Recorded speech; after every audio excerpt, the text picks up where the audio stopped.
نخرج من هنا يا هانس.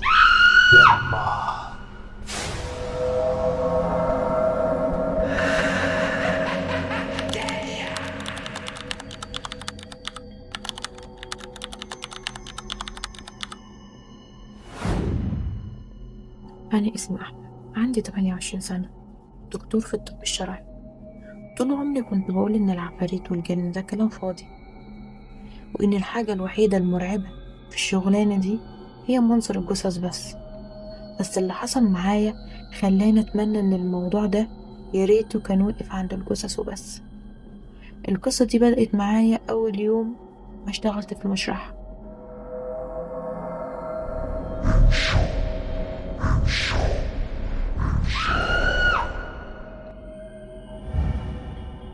أنا أسرتي صغيرة، مكونة من أب وأم وأختي.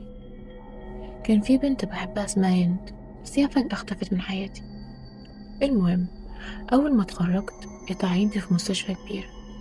أول يوم دخلت فيها المستشفى، المدير بتاع المستشفى عرفني على واحد اسمه عم محمد، وقال لي إن ده اللي هيكون معايا في المشرحة. فهنا عم محمد بصلي كده وقال لي: بص يا ابني، لو انت عاوز تكمل في الشغلانة دي لازم يكون قلبك جامد. فأنا بصيت له وسكت، وبعدها دخلنا كده أوضة كبيرة مليانة دراج حديد. فأنا هنا سألته، قلت له: هي ايه الأوضة دي يا عم محمد؟ دي تلاجات الجثث يا ابني. وقتها راح عند درج كده من الدروج وخبط عليه 3 خبطات قبل ما يفتحه. أنا هنا استغربت، هو بيخبط ليه؟ وفعلا سألته، بقول له: انت تخبط ليه يا عم محمد على الدرج؟ ساعتها قال لي: الميتين ليهم حرمتهم، لازم تستأذن قبل ما تفتح عليهم. أنا بصراحة ما أخدتش كلامه بجدية. وبعد شوية جبنا جثة كده الراجل، لقوه مرمي في الطريق. الجثة كانت بشعة بصراحة، ملامحها مش واضحة وطعنات كتيرة جدا في بطنه. فأنا بدأت التشريح، بس أنا هنا لاحظت حاجة غريبة قوي. جلد إيده كان متشال بالكامل، ولما فتحت بطنه لقيت دم وقطعة لحمة نية لسه ما اتحللتش. فأنا خدتهم وحطيتهم في عينات كده عشان يتحللوا. ولما احتجت عم محمد فخرجت أدور عليه، محتاجه معايا في التشريح. وأنا في الطرقة لقيت راجل كده واقع على الأرض، فأنا جريت حطيت إيدي كده على رقبته، لقيت فيه نبض. بس بعد شوية لقيت الراجل ده فاق، بس أول ما فاق قام يصرخ ويجري بره المستشفى من غير أي سبب. فأنا قلت ده أكيد راجل مجنون، وما شغلتش بالي ورجعت لأوضة التشريح تاني. بس أنا أول ما دخلت أنا لقيت الجثة اختفت.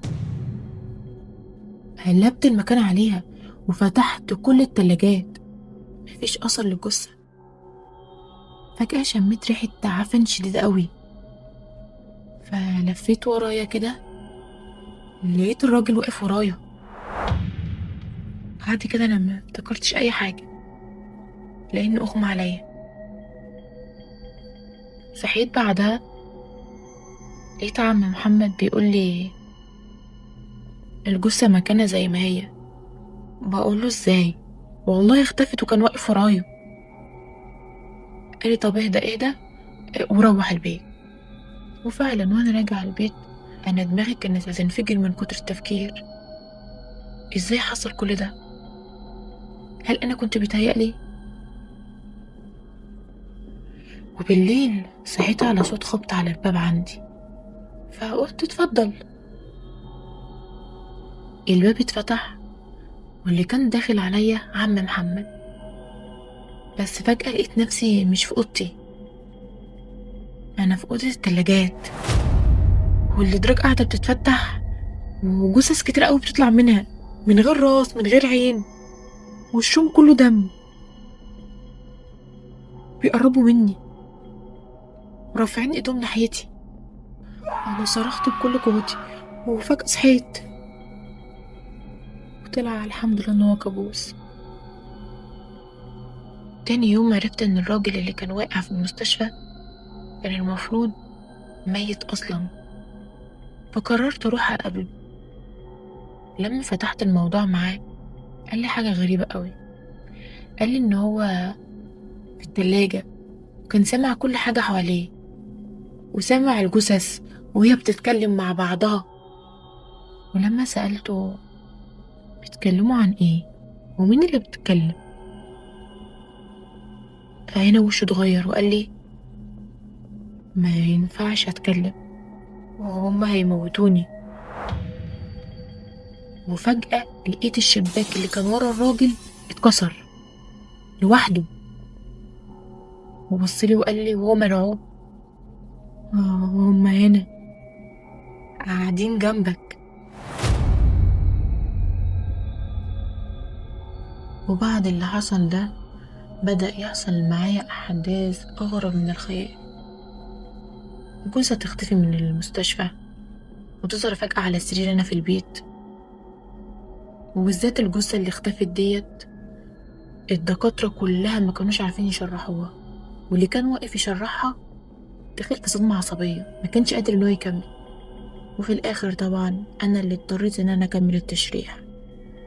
وبعد التحليل الكتير عرفت إن الراجل ده اتعذب قبل ما يموت، وإن اللي قتله كان حد قريب جدا منه. بس الصدمة الحقيقي جت بعد كده.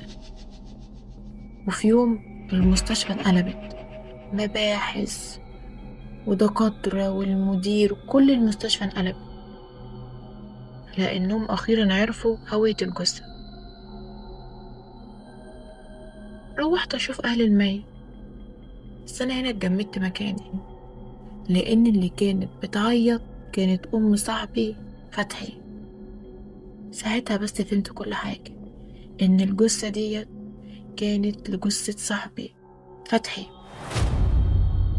صاحبي الوحيد اللي خدني مع بنت الوحيدة اللي حبيتها، اللي هي هند، اللي أنا قلتلكم اللي هي اختفت من حياتي فجأة من غير سبب. بس هما اللي ابتدوا، هما اللي خدوا جزائهم. هند محدش يعرف هي فين، لأني أنا اللي دفنتها. وفتحي أنا اللي رميته وقتلته، وكمان كام ساعة هينفذوا فيا حكم الإعدام. بس عايزة أقول لكم حاجة، أنا مش ندمان.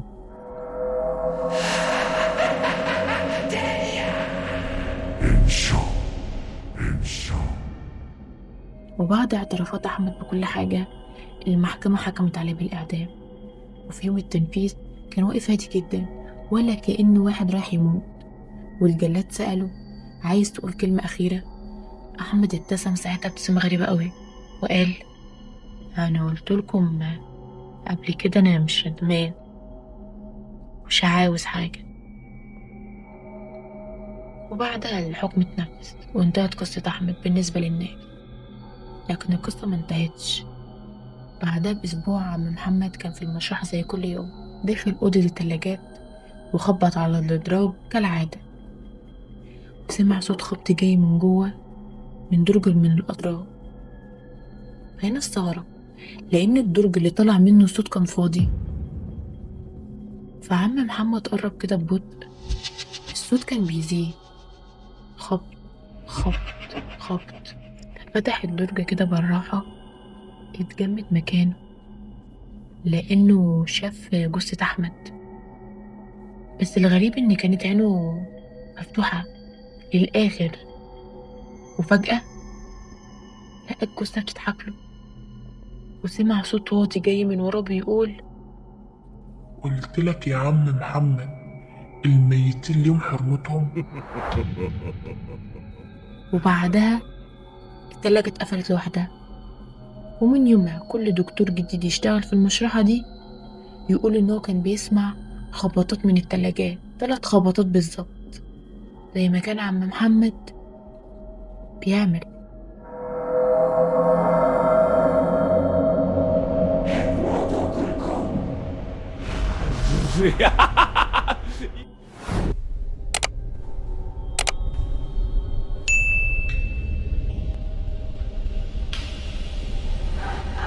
مش هنخرج من هنا يا هانس.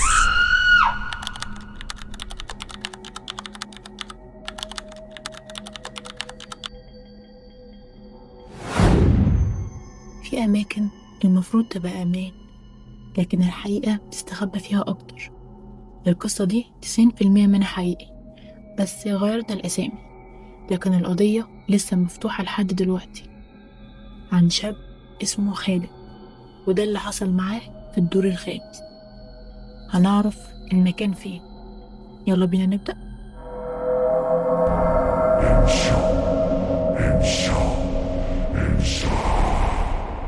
أنا خالد، عندي 26 سنة، من المنصورة. أول تعيين ليا كان في مدرسة مشهورة جدا في القاهرة، وكنت فخورة قوي بنفسي، متحمس، حاسس إن الدنيا خلاص بدأت تفتح قدامي. وتم توزيعي على 3 فصول، فصلين في الدور الرابع وفصل وحيد بس في الدور الخامس. الدور الخامس كان آخر دور في المدرسة، مفيهوش غير فصل واحد بس اللي شغال، والباقي مهجور. دكك متكسرة، باب حمام مقفول بالسلاسل، وأول ما أطلع السلم بحس إن في حاجة غريبة قوي، بس مش عارف إيه هي. وفي يوم من الأيام كنت واقف بشرح في الفصل، وسمعت صوت ضحكة كده غريبة، مش ضحكة حد بيلعب أو حاجة، لأ، ضحكة فيها سخرية كده. فقمت خرجت بسرعة أشوف يمكن ألاقي تلميذ في الممر. لقيت الممر فاضي، فرجعت الفصل لقيت الطلبة عاديين جدا، لكن بنت واحدة بس اسمها لبنى كانت بتبصلي بصة غريبة وبتضحكلي، بس ابتسامتها ما كانتش مريحة خالص. ووقت الانصراف لقيت لبنى ما طلعتش من الباب، لقيتها واقفة مستنياني وبتقولي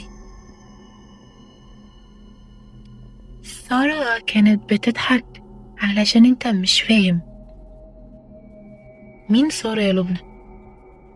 اللي واقفة. واقفة فين يا حبيبتي؟ واقفة فوق في الفصل في الدور الخامس. فقربت كده مني، فوطيت كده عشان اشوفها عايزة تقول ايه. لقيتها بتلمس وداني وبتقولي علشان انت جيت برجلك لازم يبقى مصيرك زيها. وضحكت بنفس الضحكة اللي انا سمعتها فوق. انا هنا جسمي اتشل، ما كنتش قادرة اتحرك، ولما رجعت ابص عليها ما كانتش موجودة. ومن اليوم ده الضحكة بقت معايا طول الوقت، في الشارع، في المواصلات، حتى وانا لوحدي.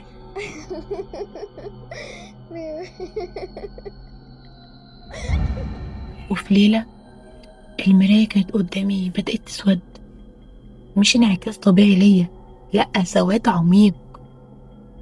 وشفت بنت ملامحها باهتة، عينيها ثابتة عليا. فقربت كده ببطء، حسيت بإيد باردة حواليا بتمسك رقبتي. حاولت ان انا اصرخ، صوتي مختفي، مش عايز يطلع. وبعدها كل حاجة اسودت. فتحت عيني، انا مش في شقتي، انا في الدور الخامس في المدرسة، وقدامي حمام مهجور. ايه ده؟ لبنى واقفة بعيد، لكن مش نفس شكلها، لابسة لبس قديم، ملامحها اهدى واعمق. وبتقولي انت لازم تمشي من هنا، ولو ما مشيتش يبقى لازم تشوف اللي هيحصل لك. ومرة واحدة لقيت كأن فيلم قدامي، بتفرج على فيلم، وظهرت لي بنت اسمها سارة، بنت صغيرة قوية الشخصية، ورفضت ان هي تضرب قدام الفصل من المدرس ما. المدرس ده اسمه هنسميه فكري، كان معروف ان هو عنيف قوي مع الطلبة. وهنا اخدها الغرفة مهجورة والباب اتقفل. والمشهد اللي انا شفته ده ما كانش فيه كلام، انا شايفه بس من غير اي تفاصيل، صوت ولا كلام، مفيش اي حاجة خالص. اتفرج على فيلم من غير صوت. وبعدها لقيت سارة اختفت، تم تسجيلها بهروب طالب. لكن لبنى كانت شايفة كل حاجة من بعيد وساكتة، والمدرسة كلها سكتت.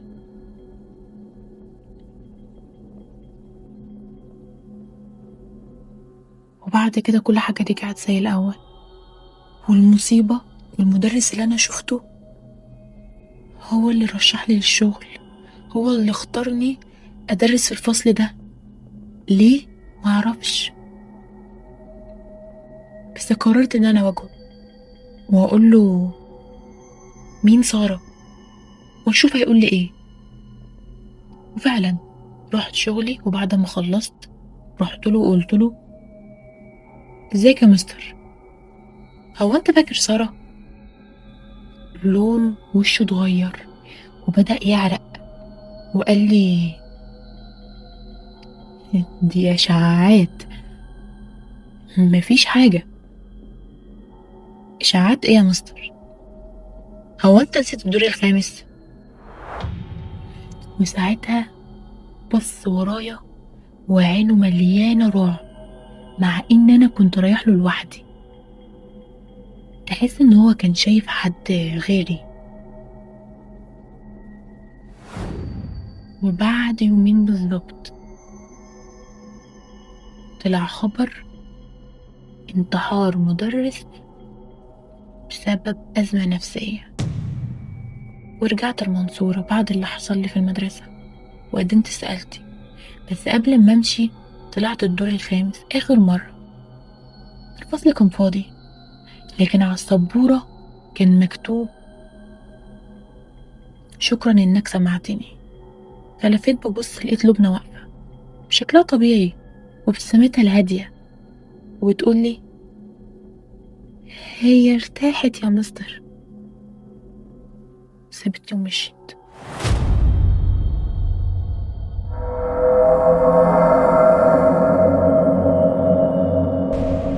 هتموتوا كلكم.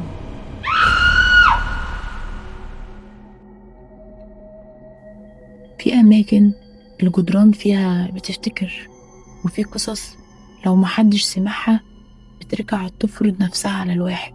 ولو وصلت لحد هنا قولي في التعليقات، لو انت كنت مكان خالد كنت هتسكت ولا هتعمل ايه؟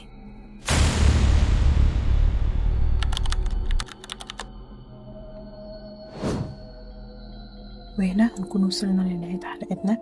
رب تكون عجبتك. متنساش اللايك الجميل والتعليقك الأحلى، وتصلوا على سيدنا محمد عليه أفضل الصلاة والسلام في التعليقات. وأهم حاجة تفعل الجرس عشان يوصل لكم كل جديد احنا بنعمله. أشوفكم على خير في حلقة جديدة، حلقات العتمة بعد منتصف الليل.